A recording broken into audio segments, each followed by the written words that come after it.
E eu gostaria muito de apresentar o próximo painelista, o deputado Bandeira de Mello, com suas inúmeras qualidades, o seu currículo, que aqui pode se destacar a sua capacidade, né, de, como servidor do BNDES, consolidar essa visão, né, sobre o papel que tem o banco para contribuir com essa agenda de neoindustrialização no país, a sua experiência em gestão no maior clube indiscutível, e nem sou torcedor, o Flamengo, como presidente, e hoje como congressista, como deputado federal eleito, né, pelo povo do Rio de Janeiro. Eu queria, Bandeira, que você fizesse, sob a sua perspectiva, né, de cidadão brasileiro, de servidor do banco, de parlamentar, né, uma síntese sobre tudo que foi trazido aqui pela senhora Verena, a quem eu peço desculpas, porque por 2 oportunidades eu a chamei de Vera, mas de forma muito carinhosa, né, eu lhe peço perdão. Eu acabei de dar um apelido a ela, me perdoe, não era a minha intenção. O que trouxe o Rafael do B, o papel, né, da Fazenda nessa agenda de transformação ecológica, o Márcio Stefani no financiamento dessas iniciativas a partir da FINEP, e do Gordon, né, com o grande papel que tem o BNDES no fomento, né, para o crescimento da nossa indústria. Presidente, a palavra é sua, e a gente, então, como último painelista, segue para as suas considerações para a nossa manhã de trabalho ser concluída com o maior sucesso possível. Obrigado, deputado Lucas, presidindo a mesa aqui. Queria saudar todos os presentes, saudar aqui o Rafael do B, que está fazendo um trabalho maravilhoso lá no Ministério da Fazenda, a Verena, né, vamos chamar ela pelo nome certo, né, no CNDI, meu amigo e correligionário da Paixão Rubro-Negra, Márcio Stefani, né, e nosso diretor Gordon, que está aqui representando a minha segunda instituição favorita. Gente, olha, fui convidado para um painel sobre o BNDES, o papel do BNDES na neoindustrialização brasileira. Eu queria até... E eu, claro que eu sou suspeito, eu acabei de falar que o BNDES é a minha segunda instituição favorita, e queria aqui rapidamente contar uma historinha que aconteceu comigo bem antes de eu ser deputado. Eu estava exatamente presidindo o Flamengo e estava aqui no Congresso participando de uma audiência pública que acabou levando lá na criação do Profut, né, que é aquele programa de refinanciamento das dívidas tributárias dos clubes brasileiros. E isso, 2015, mais ou menos, já estava 2 anos fora do BNDES, e no meio da audiência não me lembro se foi um parlamentar ou algum dirigente,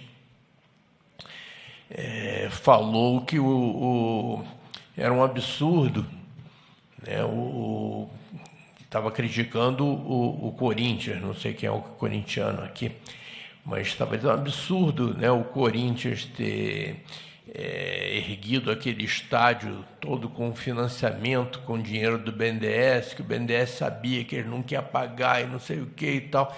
E eu comecei a ouvir do BNDES, mas o risco não é do BNDES, é uma operação indireta, não sei. Aí no meio da minha fala eu pensei aqui, gente, o que eu estou fazendo aqui? Eu não sou mais do BNDES há 2 anos, eu não tenho delegação de ninguém para defender o banco aqui, né? E era aquela coisa, os mais de 30 anos lá dentro me deu vontade de defender o banco, mas eu me retraí e falei, gente, vamos voltar aqui para o assunto. E felizmente hoje, depois de muito tempo, eu volto aqui ao Congresso como deputado e tenho assim a honra de vez em quando poder defender o BNDES, né, com o apoio, com o suporte dessa equipe fantástica do banco que está aqui. Então, para a gente falar de neoindustrialização e o papel do BNDES, neoindustrialização não é simplesmente reindustrialização, né? Neoindustrialização o termo traz um componente, né, um fundamento qualitativo, né, que envolve sustentabilidade, envolve desenvolvimento regional, envolve justiça social, responsabilidade ambiental, etc. Então, envolve basicamente uma questão qualitativa, e é exatamente aí que está o papel dos bancos de desenvolvimento, aí que está o papel do BNDES, que é o maior dos nossos bancos de desenvolvimento. Fiz aqui umas anotaçõezinhas. O Brasil hoje ele está diante de alguns dilemas. O Brasil hoje tem uma posição única no mundo, o Brasil tem um desafio histórico, e o Brasil está passando por uma crise climática, né, que é um desafio absolutamente dramático. E claro que essa crise climática afeta o mundo como um todo, mas o papel do Brasil no enfrentamento dessa crise climática é único. Essa crise, comparando assim ao esporte, ao futebol, é um jogo que nós estamos perdendo de goleada.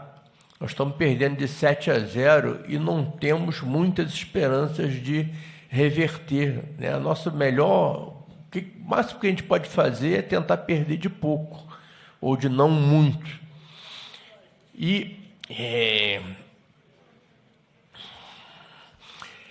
Nós estamos o mundo como um todo está extremamente atrasado no enfrentamento dessa crise, na adaptação que nós precisamos ter para enfrentar essa crise.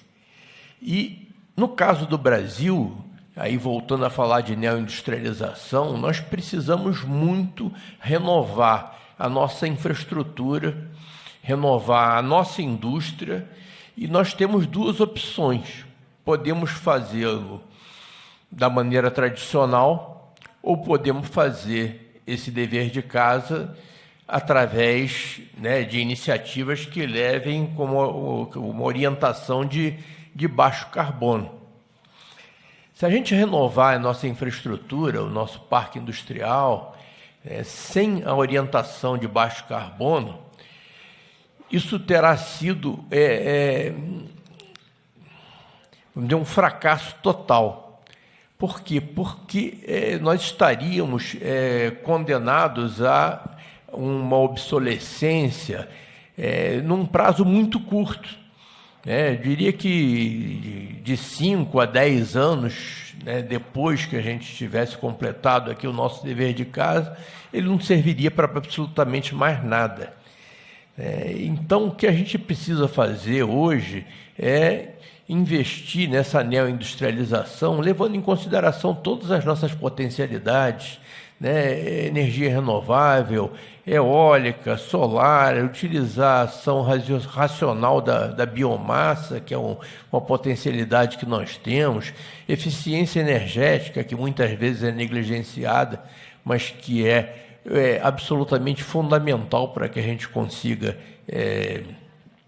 vamos dizer, ultrapassar toda essa situação.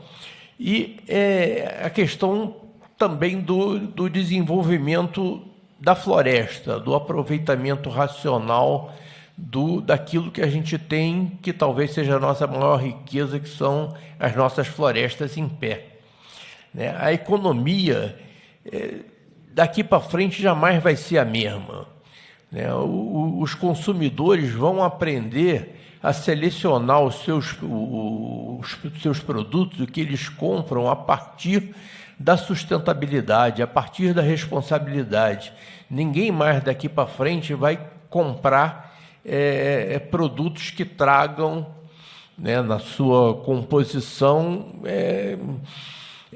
questões assim absolutamente vexatórias, como o não respeito à questão da mudança do clima, sem falar nas questões sociais, trabalho escravo, etc.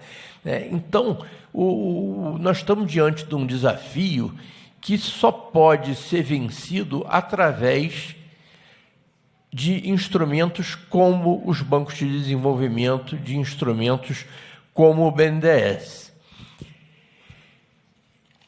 O BNDES ele já lida com questões qualitativas, com questões de sustentabilidade há mais de 30 anos. A incorporação da variável ambiental no processo de análise e acompanhamento dos projetos do BNDES data dos anos 80.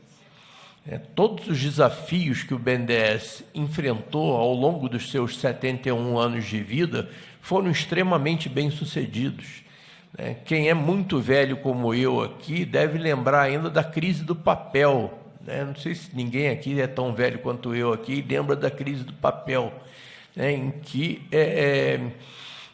havia uma necessidade do Brasil desenvolver e fomentar a sua indústria de papel e celulose, tanto na área florestal quanto na área industrial, e nós não tínhamos absolutamente nada. E graças ao trabalho do BNDES e do empresariado nacional, hoje em dia nós temos a melhor indústria de papel e celulose do mundo.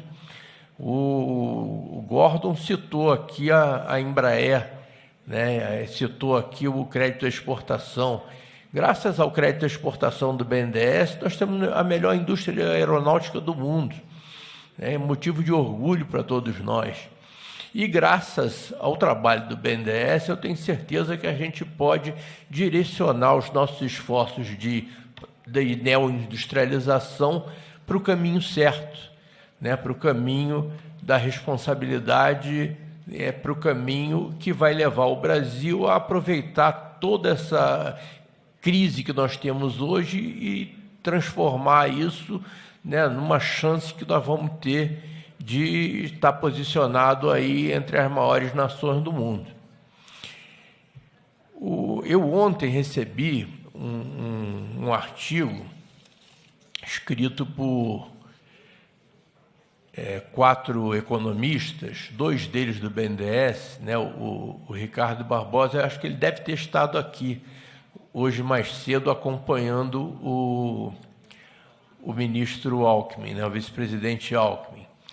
Então, o artigo, eu vou colocar nas minhas páginas, mas o artigo, o título é assim: O que aprendemos sobre os bancos nacionais de desenvolvimento? Evidências do Brasil. Ricardo Barbosa, do BNDES e agora do MIDIC, o Samuel Pessoa, que é da Fundação Getúlio Vargas, e do IBRE, o Fábio Reutemann, que também é do BNDES, e o professor Eduardo Pontual Ribeiro, do Instituto de Economia do UFRJ. Então, eles nesse artigo aqui, que eu achei bastante interessante, eles fazem um apanhado dos bancos de desenvolvimento no mundo, o seu papel e uma avaliação da pertinência e dos efeitos que a ação desses bancos de desenvolvimento tiveram sobre as economias. E é claro que um enfoque maior no caso particular aqui do Brasil e do BNDES. Então, uma informação que eu não tinha: existem no mundo 553 bancos de desenvolvimento. 18% dessas instituições surgiram a partir da crise financeira de 2008, ou seja, mais de 100 bancos de desenvolvimento do mundo foram criados a partir da crise do Lehman Brothers, a crise lá do subprime, que o Márcio também citou aqui. Ou seja, a partir do momento em que os conceitos ultrapassados, de que o mercado resolve tudo e que o papel dos bancos de desenvolvimento estaria... isso foi colocado durante muito tempo aqui, nos anos 90 principalmente, e que o papel dos bancos de desenvolvimento seria um papel declinante, tendendo a sua extinção, e que a partir de um determinado momento, tempo encerrado, gente, agora que eu vi ali, mas eu vou tentar ser bastante rápido. Então, a partir do momento em que há a percepção, né, de que o papel dos bancos de desenvolvimento, como aconteceu aqui no Brasil, é determinante, os outros países saem correndo atrás também. Então, já vou encerrar. Queria terminar aqui enfatizando a importância desta Casa Legislativa que contar com o BNDES, né, não só vamos dizer, evitar considerações precipitadas e injustas sobre o papel do banco, né, o que vem acontecendo recentemente, e eu acho que felizmente nós vamos afastar esse risco, mas contar com o BNDES, né, para subsidiar a nossa atividade aqui. Tá? E eu tenho certeza que, assim como lá atrás eu não podia falar pelo BNDES, porque eu era só presidente do Flamengo, né? Agora, diante de tantos benedenses competentes e ilustres aqui, eu acho que eu posso fazer esse oferecimento para que a Câmara, o Senado, o Parlamento Brasileiro, de uma maneira geral, contem com essa instituição que vai ser central, vai ser fundamental para que a gente possa embarcar nessa rota de neoindustrialização. Muito obrigado. Muito obrigado a todos os painelistas, agradecemos a todos aqui.